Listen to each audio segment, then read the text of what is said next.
तो आज हम पढ़ेंगे origin and evolution of man. तो 15 मिलियन ईयर्स अगो पहले प्राइमेट्स आए थे, जिनको हमने कहा ड्रायोपिथेकस और रामापिथेकस।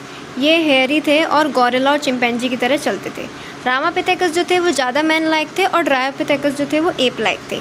कुछ fossils of man like bones have been discovered in Ethiopia and Tanzania.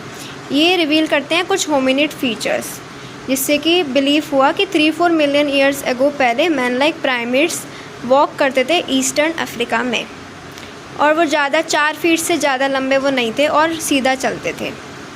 ठीक है, 2 मिलियन ईयर्स अगो पहले 2 मिलियन ईयर्स अगो ऑस्ट्रेलोपिथेसियंस आए, जो कि ईस्टर्न अफ्रीकन ग्रासलैंड्स में रहते थे, और जो एविडेंस बताते हैं कि ये हंट करते थे वेपन्स, स्टोन वेपन्स के थ्रू, और फ्रूट्स खाते थे जनरली एसेंशियली।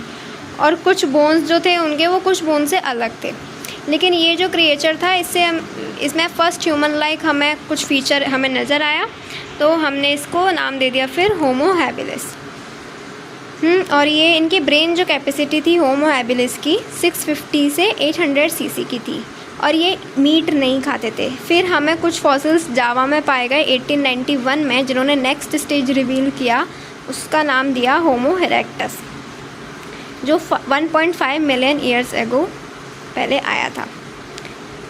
फिर होमो इरेक्टस जो थे उनकी ब्रेन कैपेसिटी लार्ज थी, 900 से 900 सीसी की थी। फिर होमो इरेक्टस जो थे वो मीट खाते थे। फिर आए नीएंडरथल मैन, जिनका ब्रेन साइज़ 1400 सीसी का था, और ये कहाँ पे पाए गए? ईस्ट और सेंट्रल एशिया के पास पाए गए 1 लाख to 40,000 ईयर्स बैक। ये खुद को हाइड करते थे, प्रोटेक्ट करते थे खुद की बॉडी को, और अपने डेड वंस को ये बरीड करते थे, दफनाते थे। होमो सैपियंस जो है फिर अफ्रीका में पाए गए, और ये होमो सैपियंस जो है अलग अलग कंट्रीज़ में भी चले गए। और आइस एज के दौरान ड्यूरिंग 75,000 से 10,000 years ago modern Homo sapiens आए, और फिर प्री हिस्टोरिक के बाद डेवलप हुआ अबाउट 18,000 ईयर्स एगो। और इसकी एक painting Bhimbetka rock shelter region district of Madhya Pradesh में भी मौजूद है। और एग्रीकल्चर आया 10,000 साल पीछे, और ह्यूमन सेटलमेंट भी जब ही स्टार्ट हो गया था। बाकी की सारी जो कहानी है वो human history of growth and decline of civilisation का पार्ट है। और ये जो डायग्राम है इसमें दिखाया गया है कि ये ह्यूमन बीइंग का स्कल है, ये बेबी चिंपैंजी का स्कल है, और ये एडल्ट चिंपैंजी का स्कल है।